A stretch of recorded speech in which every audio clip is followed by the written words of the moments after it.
Eu quero perguntar então, antes de lermos o texto, se vocês têm desfrutado, não é, desde a última vez que estivemos aqui no púlpito, de uma vida simples.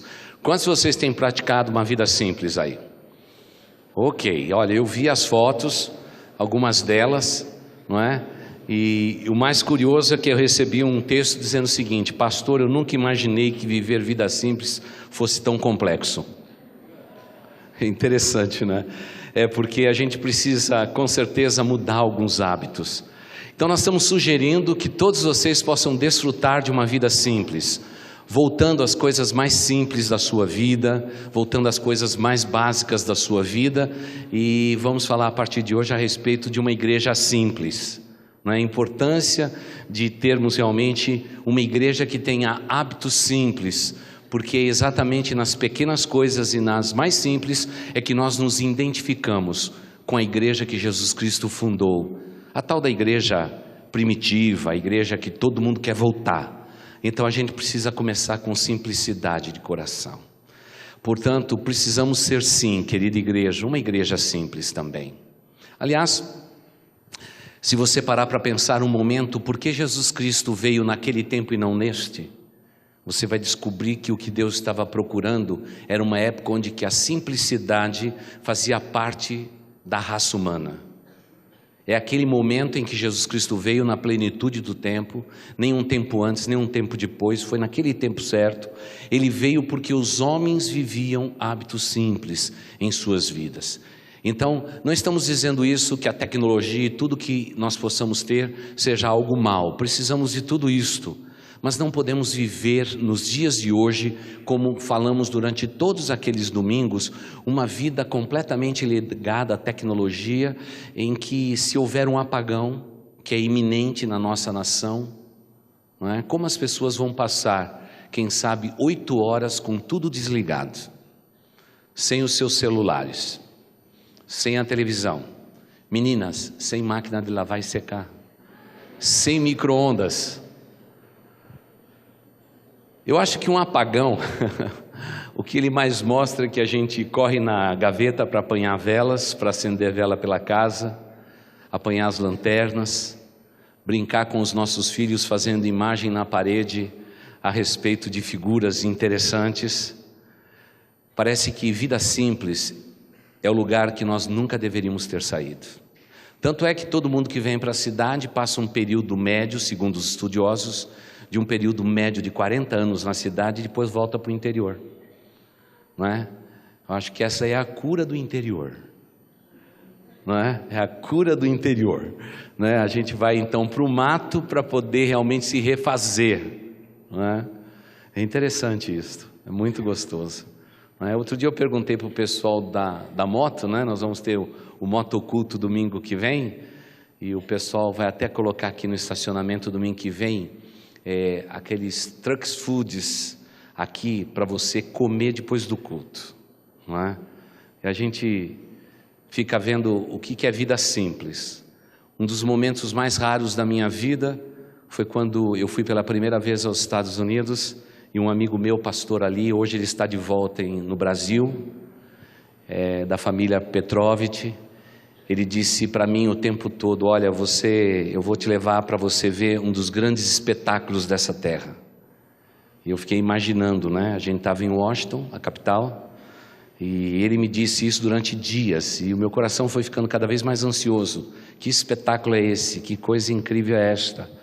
Como a família Petrovich consertava os carros da Casa Branca, do FBI e tudo mais. Eles eram aqui, conhecidos de muitos dos irmãos aqui da igreja, eles eram aqui da região de Carapicuíba e foram para os Estados Unidos há uns 40 e tantos anos atrás. Eu nunca vou me esquecer o momento que ele me mostrou.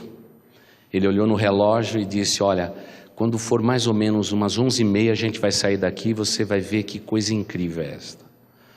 E eu fiquei com meu coração ansioso. E quando foi 11h30 nós pegamos um carro e fomos até o jardim que fica em frente, o Capitólio americano. E ele parou o carro num lugar estratégico e ficou olhando no relógio. E quando diz: olha, quando for 10 para meio-dia você vai ver que coisa incrível. Quando foi 10 para meio-dia, os funcionários do Capitólio americano começaram a descer as escadas para comer o seu lanche. Nos Estados Unidos não se almoça, né? Toma um café bem robusto pela manhã, na hora do almoço se come uma fruta, alguma coisa bem leve, um lanche rápido, né? Porque o período do almoço é pequenininho nos Estados Unidos, porque todo mundo sai cedo, não é? Normalmente 3h30 todo mundo volta para casa, é o estilo de vida deles, e eles jantam bem, não é? E é interessante que eu fiquei olhando aqueles funcionários descendo pela escada e eu disse para o pastor Petrovich: o que é que você quer me mostrar? Ele falou: calma, você vai ver. E daqui a pouco várias pessoas sentaram no gramado e ele disse: meu amigo está ali, é isso que eu quero te mostrar. E eu fui lá. Quando cheguei lá, estavam aqueles caminhões, tudo vendendo lanche, como nós vamos ter aqui domingo que vem. Todo mundo fazendo fila, comprando um lanche rápido, naqueles caminhões que ficam parados ali.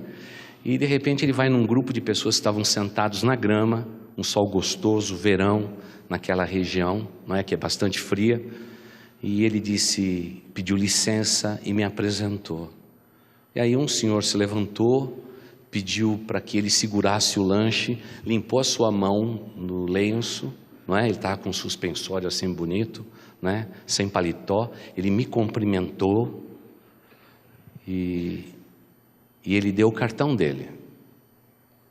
E aí que veio a grande surpresa. Ele era um senador dos Estados Unidos. E naquele momento ele me cumprimentou e eu fiquei imaginando se a gente poderia ver no nosso país um senador sentado com seus funcionários na grama, perto do Congresso Nacional, comendo uma comida num food truck. Ele disse: essa é a lição que eu quero te ensinar. Essa nação é uma nação simples, sofisticado pela tecnologia, mas ela é simples assim, desse jeito que eu estou falando. E aquilo marcou muito minha vida, porque nós sempre estamos querendo sofisticar aquilo que Deus fez simples. Desde o paraíso, Deus tem um projeto de simplicidade para a minha vida e para a sua vida. Não somos contra a tecnologia, o avanço dela, mas a partir do momento que a tecnologia começa a nos afastar do eixo da simplicidade, de relacionamentos saudáveis, de vivermos uma vida mais tranquila, provavelmente estejamos errando o alvo para o que Deus nos criou. Precisamos viver a simplicidade da vida. A gente precisa viver tudo isso. E essa foi a proposta de todas aquelas mensagens. Uma vida simples. Foi gostoso ver os irmãos coando um café, tomando um café. Eu vi um monte de pé, o pessoal sentado no sofá, balançando o pezinho e tirando fotografia e tudo mais. Foi muito legal. Agora, a igreja que surgiu daquele movimento simples do Espírito Santo de Deus foi também uma igreja simples.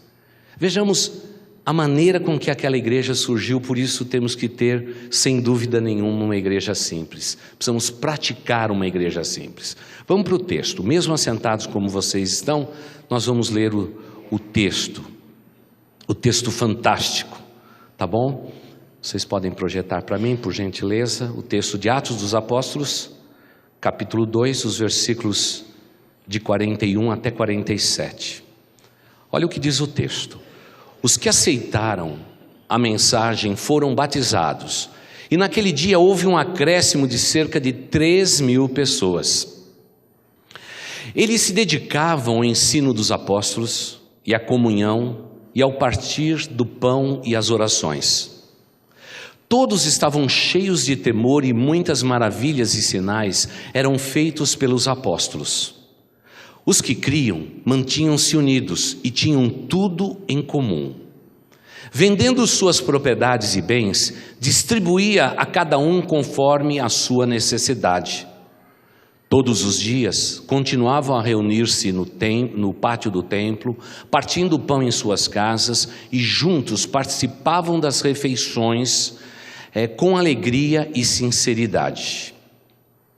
Sinceridade de coração, não é? Louvando a Deus e tendo a simpatia de todo o povo, e o Senhor lhes acrescentavam diariamente os que iam sendo salvos. Amém. Esse é um texto famoso das Escrituras Sagradas. é quase que um texto que nos choca quando lemos Atos dos Apóstolos.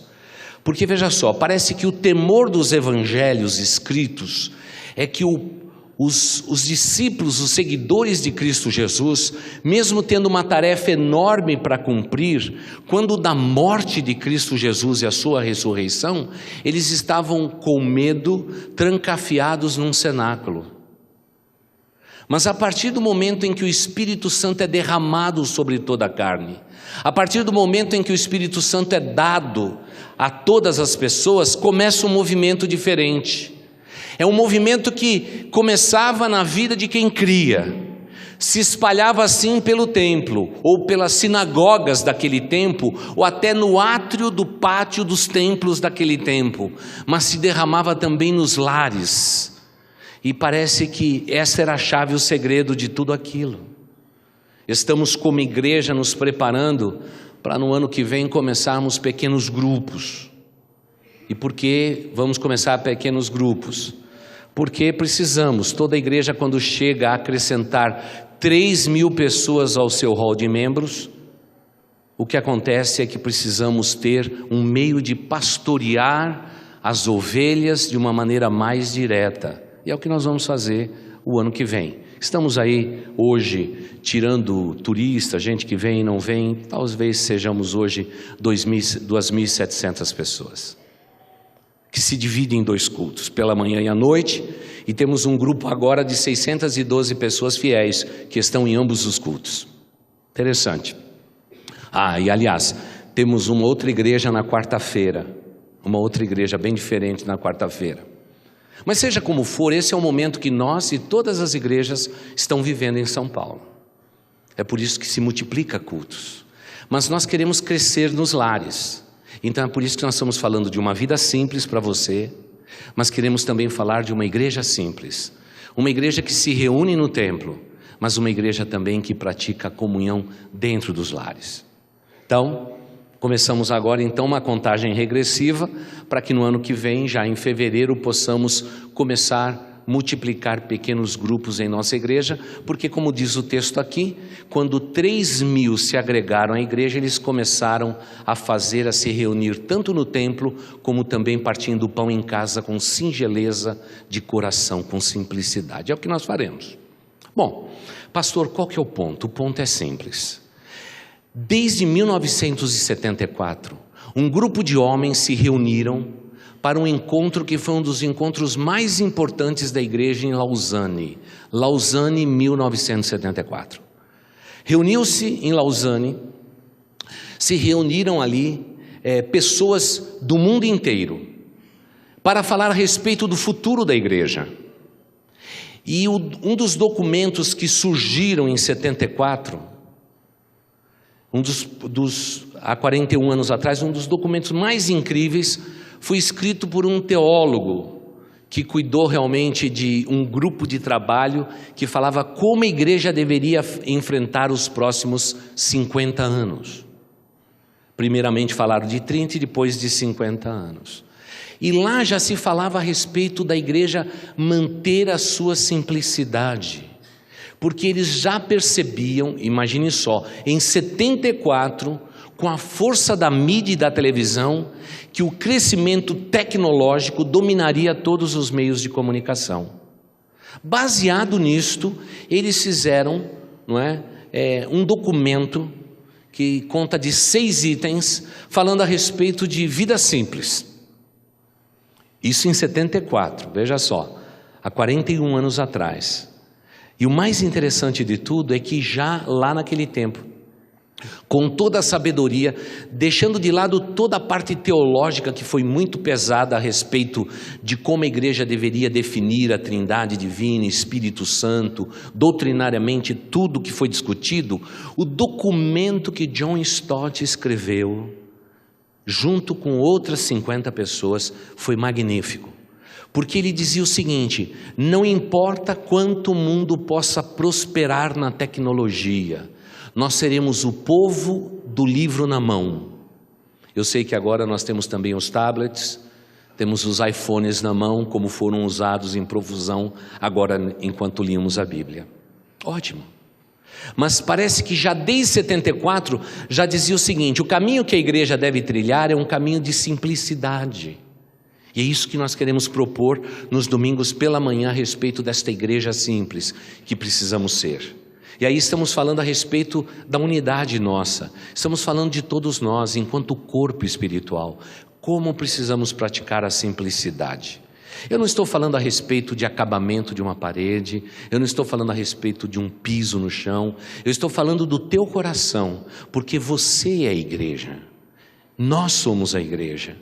E pelo fato de termos recebido o Espírito Santo de Deus, como aquela igreja primitiva recebeu, amados irmãos, cada um de nós sem exceção, precisamos desfrutar de uma vida simples e ao mesmo tempo praticar isto enquanto estivermos reunidos. Vida simples, vida simples.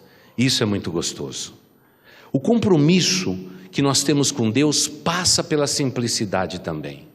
E nós precisamos viver mais esse tempo, porque vocês descobriram praticando coisas simples durante aquelas mensagens como é gostosa a vida, não é? E o pessoal foi incrível, não é? Foi incrível. O pessoal empinou pipa com os filhos e nunca tinham feito isto. E ficaram muito revoltados aqui no crematório, porque o pessoal incrédulo usam cortantes nas linhas e eles foram, não sobrou nada da linha deles. Foram todos derrubados, como uma verdadeira guerra. Eu disse: mas você não correu atrás? Ele disse: nem perdi o tempo, pastor, de correr atrás, porque o negócio foi longe.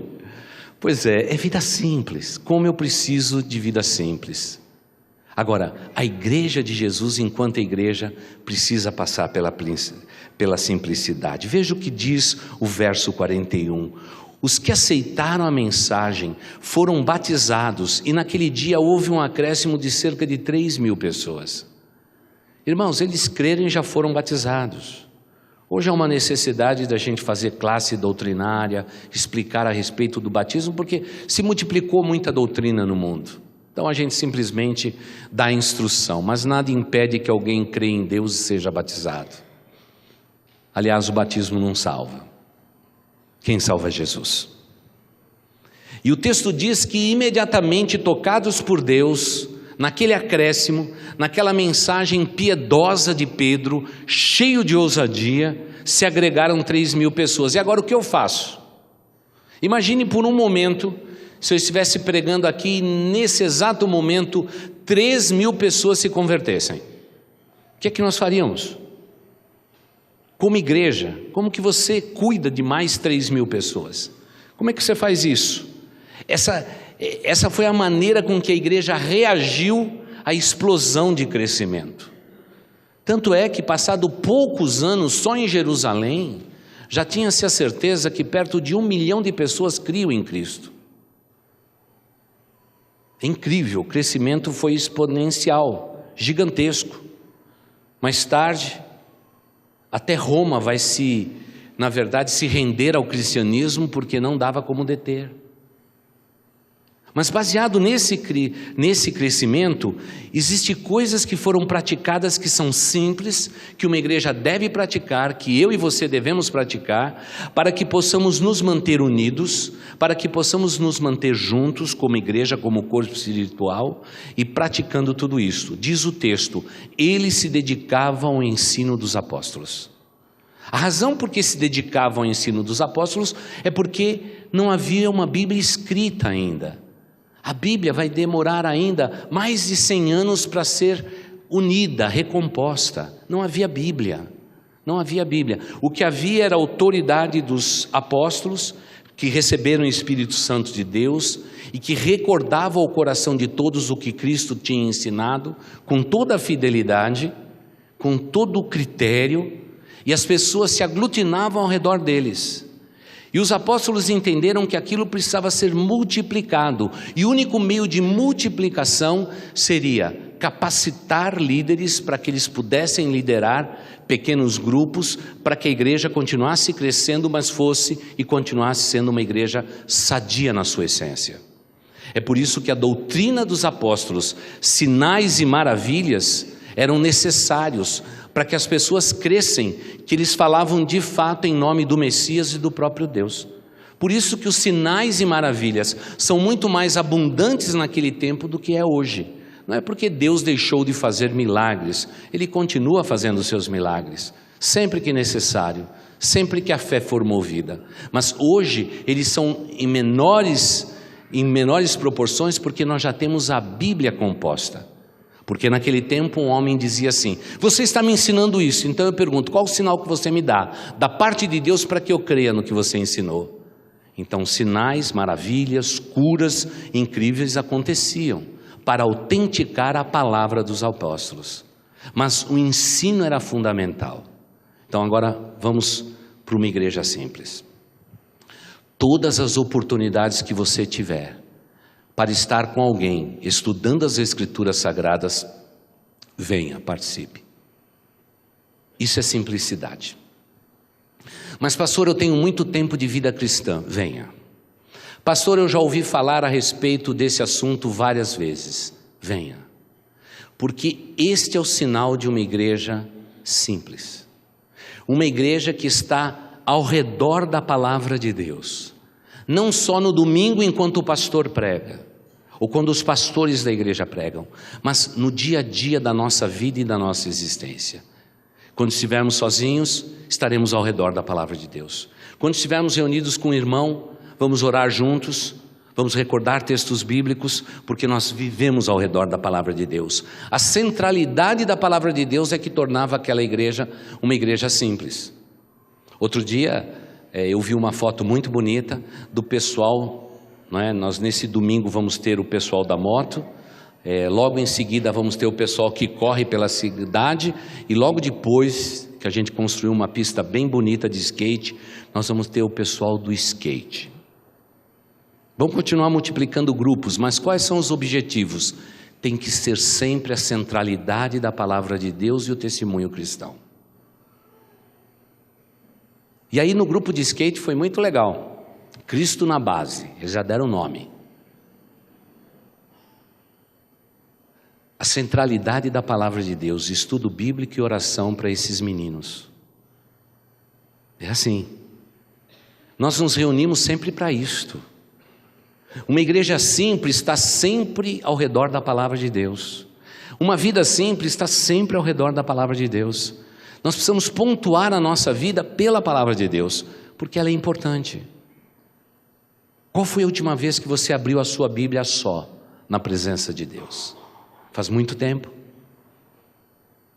Qual foi a última vez que você disse: Pai, eu vou ler esse texto do Novo Testamento, eu quero que o Senhor fale ao meu coração? Qual foi a última vez que você praticou isto? Esta era a sede da igreja que surgia. Não havia Bíblia, não havia composição. Havia os livros antigos do Antigo Testamento, eles eram extremamente restritos ao culto judaico, à fé judaica, não era nada popular. Você tinha que ir ao templo, alguém lia o rolo da lei e se levantava um outro que falava a respeito daquele texto. As possibilidades eram raras. No entanto, hoje, irmãos, nós temos tudo em nossas mãos. O meu apelo é que toda a tecnologia que você tem à sua disposição, que ela passe por esse princípio, tudo ao redor da palavra de Deus, tudo ao redor da palavra de Deus, tudo ao redor da palavra de Deus. Qual foi a última vez que você postou alguma coisa no Facebook e que diz respeito à palavra de Deus? A gente vê muita opinião, as opiniões são boas. A gente vê tratamento para a cura de todos os males. O hit do Facebook nessa semana é o sal do Himalaia. Eu nem sei onde a gente vai encontrar isso, né, irmãos? Está curando pessoas do estômago, de dores na perna, o sal do Himalaia. Então o pessoal do Facebook disse, o sal do Himalaia é a bola da vez. Mas eu fico imaginando, ninguém colocou nada sobre que Jesus, Ele disse que nós somos a luz do mundo e o sal da terra. Parece que ninguém pega esse gancho, porque parece que a nossa vida está deslocada da palavra de Deus.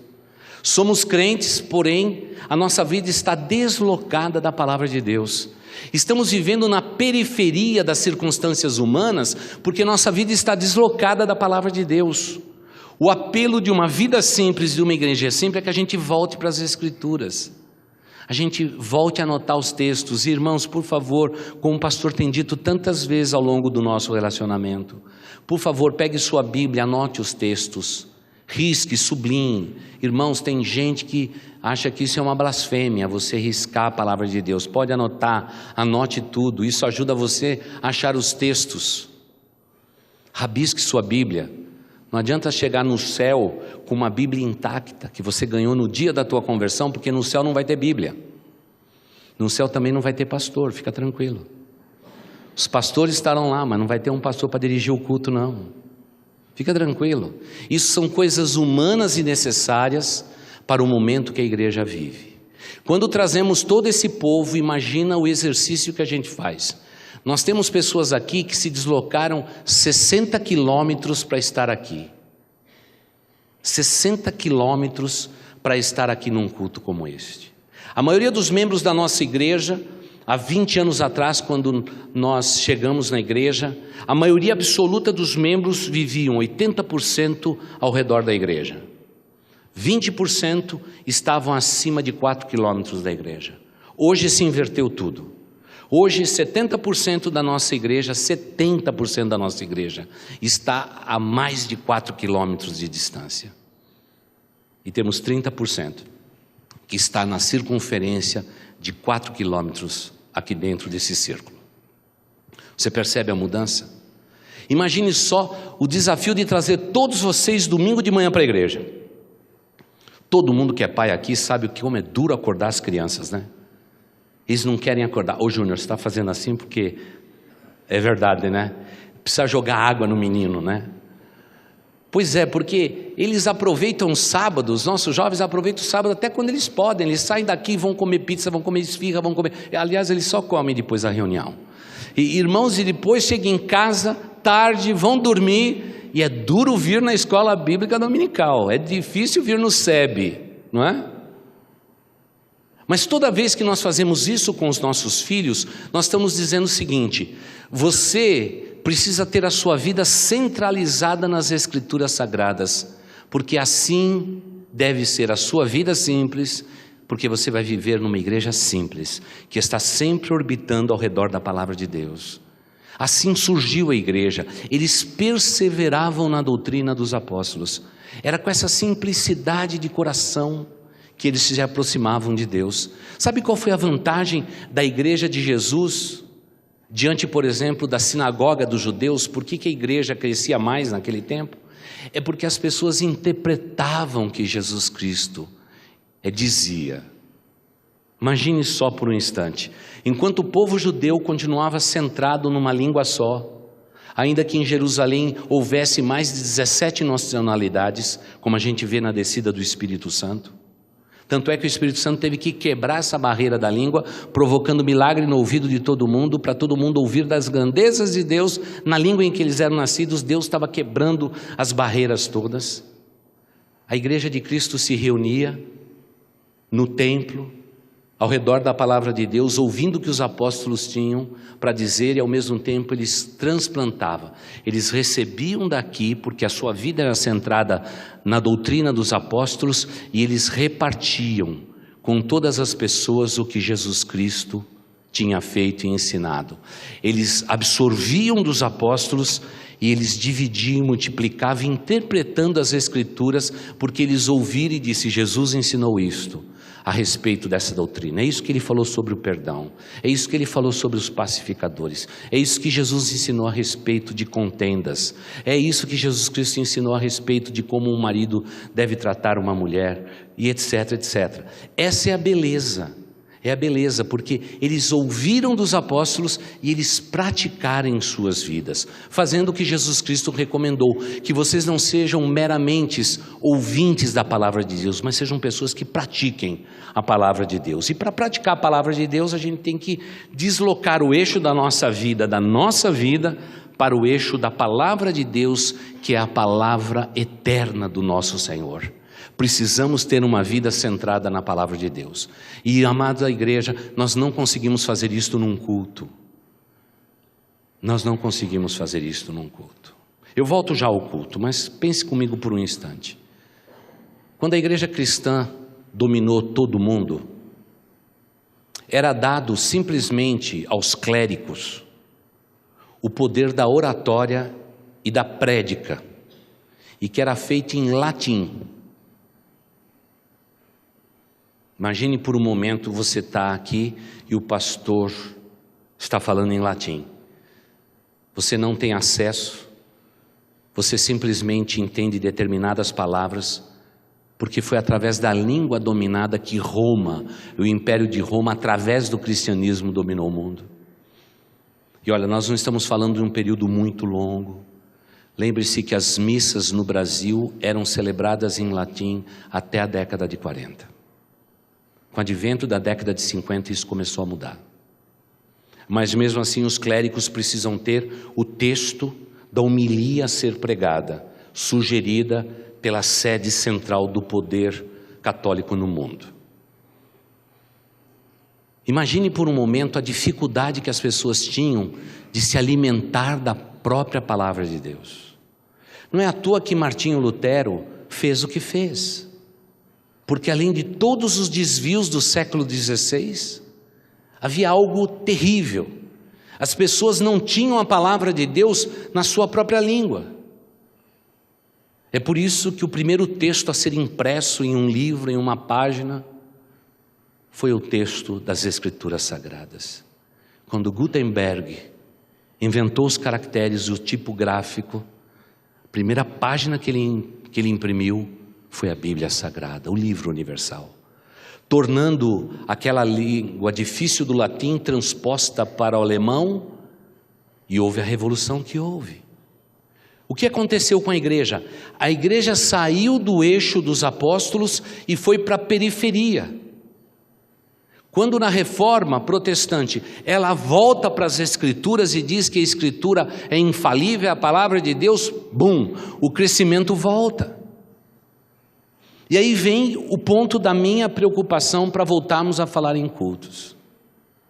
Nós hoje, como igreja, em todos os níveis, em todas as denominações, nós estamos deixando o eixo das Escrituras Sagradas e estamos mais do que nunca aplicando todas as técnicas para a gente poder cativar o coração das pessoas, para que elas sejam atraídas a Deus. O que Deus sempre falou é que a sua palavra é suficiente. A minha palavra nunca voltará o quê? Vazia, irmãos.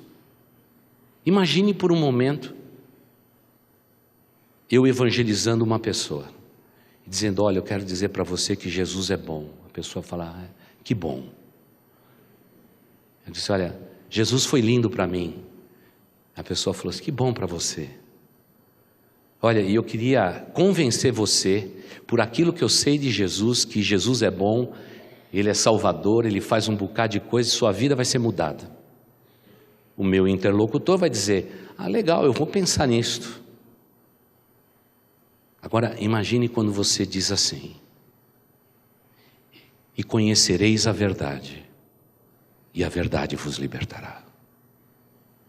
Pronto, o Espírito Santo já começou a trabalhar, porque Deus honra a sua palavra.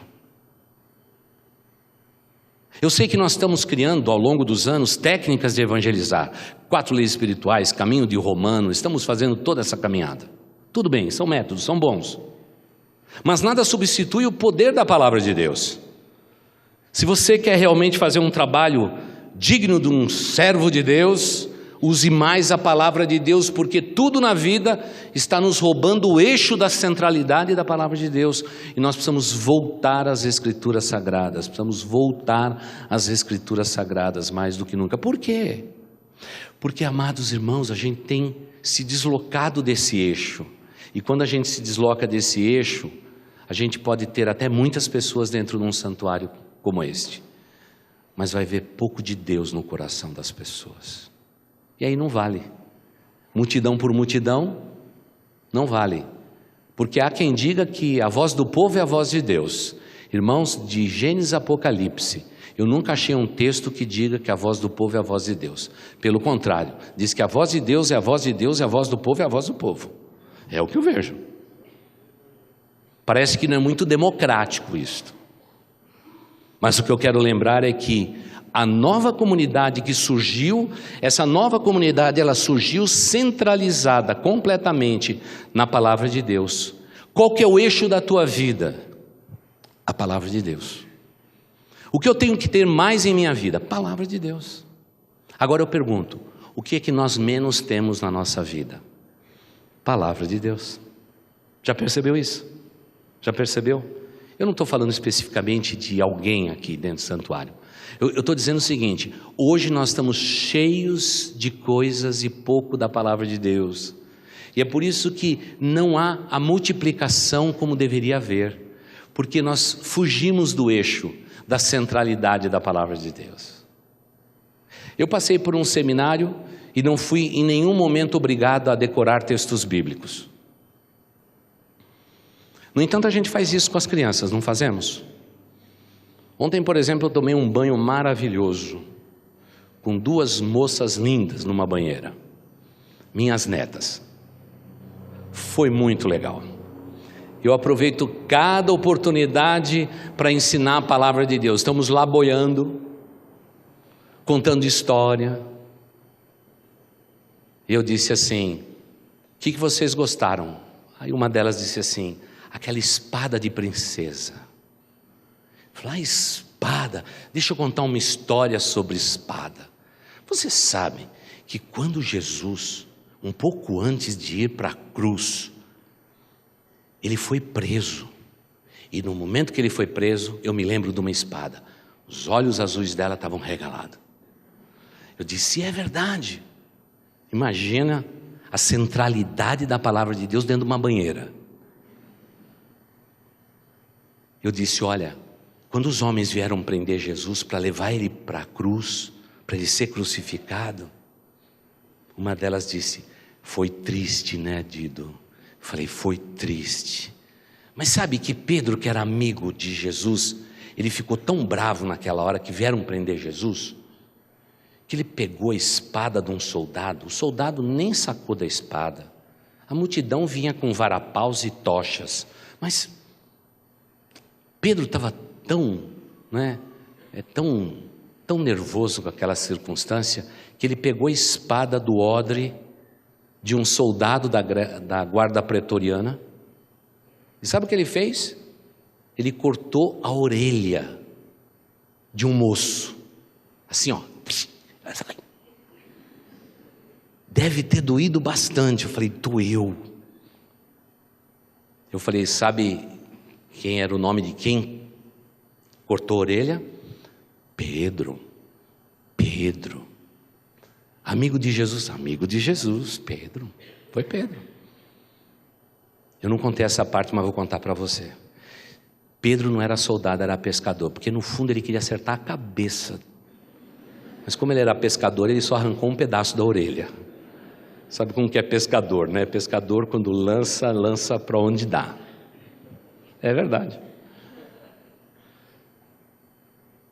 O alvo era acertar a cabeça, mas pegou a orelha. Isso eu não contei para elas, né? Porque ficaria meio difícil para explicar. Aí eu falei assim, qual é o nome do moço, do guarda que teve a orelha cortada? Vocês precisam aprender o nome dele. Então ensinei ontem, e hoje vindo para cá, as 2 sentadas na cadeirinha atrás do carro, disse assim, como é o nome deles? E elas 2,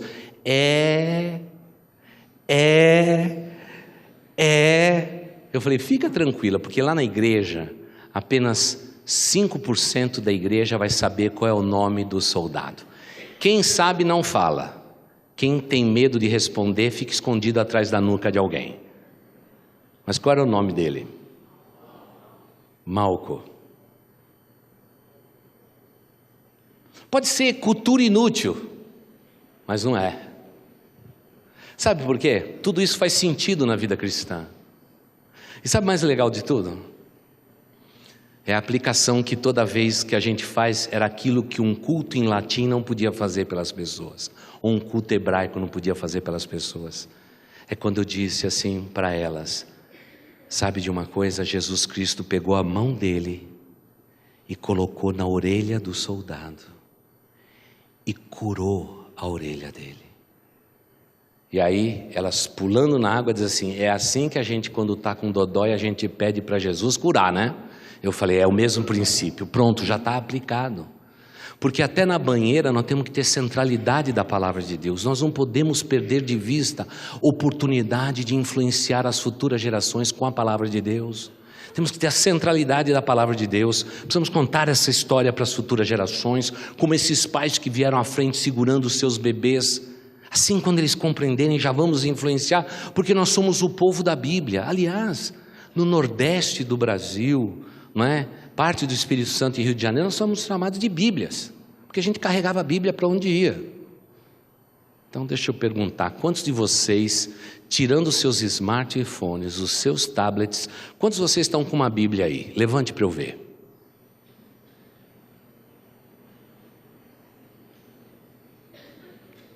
Tem muita gente desarmada. Essa arma eletrônica, até você achar rede, às vezes demora, você corre risco do ladrão da tua alma chegar e você está desarmado. Porque a Bíblia nos diz que a palavra de Deus é espada na mão do crente. É a espada que penetra no coração e na alma das pessoas. E é por isso que nós temos que honrar a palavra de Deus. É por isso que eu não posso desviar o eixo da minha vida da centralidade. Porque os que de bom grado receberam a mensagem estavam unidos, foram batizados. E de um dia para o outro, 3.000 se agregaram à igreja. E todos estavam dedicados ao ensino dos apóstolos. Claro que havia a comunhão do pão e das orações, mas era a centralidade da palavra de Deus. Eu e você precisamos ter a palavra de Deus em primeiro lugar na nossa vida. Precisamos ter. E o apelo que eu quero fazer é que você venha comigo viver uma igreja simples, voltando-se para as Escrituras Sagradas, porque é ali que nós temos o que nós mais precisamos para a nossa existência. Tudo o que você mais precisa está na palavra de Deus. Está na palavra de Deus. E eu conto uma história e com ela eu quero concluir. Há muito tempo atrás, diz que um pai enviou seu filho para a universidade. E o pai, na hora da saída, disse assim: filho, quando você tiver qualquer necessidade, você leia a palavra de Deus. E o filho: cadê sua Bíblia, filho? Ele foi lá, pegou a Bíblia e falou: coloque aí no meio das suas coisas, a palavra de Deus é muito importante na sua vida. E ele foi embora para um outro estado e começou a sua faculdade. E daqui a pouco o dinheiro ficou curto. E ele ligou para o pai: pai, eu estou precisando de dinheiro, pai. O dinheiro acabou. E o pai falou: leia a Bíblia. E o filho falou: pai, o senhor não está entendendo. Eu estou sem dinheiro. O senhor precisa colocar uma ordem de pagamento, mandar o dinheiro para mim. Mas, por favor, leia a Bíblia. Deus abençoe, meu filho. E o filho ficou muito bravo com aquilo. O dinheiro estava tão curto que a fome viria amanhã. E o rapaz à noite, pensando na fome do dia seguinte, dos apertos e da incompreensão do pai, ele disse: mas por que meu pai está falando para ler a Bíblia? E ele foi ler a Bíblia. Acendeu o abajur, sentou, abriu a Bíblia. E conforme ele começou a manusear a Bíblia, havia notas de dinheiro no meio da Bíblia. Notas de dinheiro. Tem muita gente que está passando fome com a Bíblia fechada. Há muitas famílias sendo destruídas porque as Bíblias estão fechadas dentro das suas casas. Há muitos casais vivendo crises imensas no casamento porque a Bíblia está fechada. Bíblia aberta, doutrina dos apóstolos sendo compartilhada, é a ferramenta de Deus para mudar tudo que nós precisamos mudar. Nós precisamos mais da Bíblia do que o Facebook. Precisamos mais da Bíblia do que o WhatsApp. Nós precisamos mais da Bíblia do que qualquer programa, qualquer filme que eu possa assistir no Netflix. Eu preciso mais da palavra de Deus. Meus filhos precisam mais da palavra de Deus. Nós precisamos mais da palavra de Deus, porque quando Deus salvou aquela multidão, o Espírito Santo apontou o seu dedo para o evangelho que brotava espontaneamente da boca dos apóstolos, inspirados como eles estavam, cheios do Espírito Santo de Deus para compartilhar essas verdades. Há uma proporcionalidade entre vitória espiritual e leitura da palavra de Deus e meditar na palavra de Deus. Qual que é o eixo da sua vida? Quem sabe muitos que estão me ouvindo estão dizendo: olha, pastor, amanhã eu preciso trabalhar. Eu sei que todos nós precisamos trabalhar, mas o eixo da sua vida está e sempre estará na palavra de Deus. Eu preciso construir, eu preciso realizar, eu preciso transformar. Por favor, volte o seu eixo para as Escrituras Sagradas. Volte para as Escrituras Sagradas e nunca troque isto. Muitas vezes nós queremos oportunidades novas. Deixe Deus te inspirar, porque há inspiração na palavra de Deus. Volte para as Escrituras Sagradas. Volte para as Escrituras Sagradas. Eu não sei se existe uma Bíblia aberta na tua casa, mas era bom que houvesse. Uma Bíblia aberta que nunca se fechasse, mas que ao mesmo tempo fosse sempre lida. Porque no banco onde eu tenho conta tem uma Bíblia aberta, plastificada. Nenhum salmo bíblico. É só o texto que aquela agência entende. E diz que desde que eles fizeram isso, eles nunca foram assaltados. Aquilo virou um amuleto. Irmãos, homens morreram por causa desse livro. Homens estão sendo executados hoje porque tem uma página desse livro. Enquanto eu e você no mundo ocidental temos a Bíblia em nossas mãos e não valorizamos o que nós temos na mão. O que você mais precisa na sua vida é da palavra de Deus. Você já leu a palavra de Deus hoje? Ah não, pastor, de domingo eu não leio, sabe por quê? Eu vou na igreja, o pastor lê, o professor da escola bíblica lê e tudo mais, então hoje é dia de férias, pastor. Cuidado, cuidado. O eixo da sua vida provavelmente não seja as Escrituras Sagradas, mas o eixo da minha vida e da tua vida tem que ser a palavra de Deus. A centralidade da nossa vida tem que ser a palavra de Deus. Por uma vida simples, por uma igreja simples, no meio existe um filtro, a palavra de Deus. E que Deus possa nos abençoar. Vamos orar. Deus amado, Deus querido, nos ajude, Senhor. Porque muitas vezes depois da conversão, depois de termos feito uma classe de batismo, de discipulado, o que a gente mais quer fazer numa igreja é trabalhar. É tão bom, ó Deus, vermos voluntários trabalhando, mas se o eixo da vida deles não for Cristo, provavelmente o trabalho deles será em vão. Pai de amor, nós podemos ganhar o mundo inteiro, mas sem a centralidade da palavra de Deus, tudo o que fizermos será em vão. Pai de amor, como quem precisa cotidianamente do pão, nós precisamos do pão vivo que desceu do céu, Jesus, o nosso mestre. Ó Senhor Deus, nos perdoe, porque nós somos o povo da Bíblia, mas muitas vezes temos bem pouco da Bíblia na nossa vida. Pai de amor, queremos mais uma vez, mudando o eixo da nossa existência, de uma vida simples, de intimidade e comunhão contigo, queremos trabalhar, queremos fazer coisas, e Pai, é tempo de quietude, é tempo de solicitude, é tempo de buscarmos a Tua palavra em primeiro lugar, e todas as demais coisas nos serão acrescentadas. É promessa Tua, ó Pai. Quantas vezes corremos atrás de coisas e nos esquecemos da Tua palavra, e aí, Pai, nada é acrescentado em nossa vida, mas aquele que busca em primeiro lugar o pão que vem do Teu forno, que vem do céu, são aqueles que prevalecem na vida. Porque sem a centralidade da Tua palavra, a nossa vida fica fora de eixo, ela fica fora de prumo, ela fica fora de nível, Senhor. Alguma coisa fica desregulada em nós. E da mesma forma que quando o Senhor agregou a igreja 3.000 pessoas em um só sermão, depois da descida do Espírito do Senhor, Pai,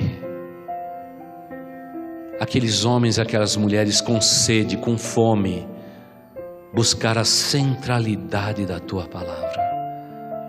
Eles não tinham nenhuma Bíblia escrita, eles não tinham nenhum dispositivo eletrônico.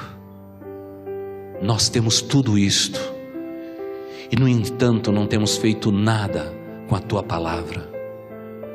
Temos colocado o eixo da nossa vida em viver e sobreviver, em ter amizades e desfrutar das amizades. E muitas vezes os nossos amigos estão vivendo imensas crises, e só nós temos a palavra de Deus na alma, no coração e nos lábios, para compartilhar, para fazer as mudanças necessárias na vida daqueles que precisam. Ó Pai de amor, corrige os eixos da nossa vida, coloque o Teu povo para viver sim uma vida simples, em uma igreja simples.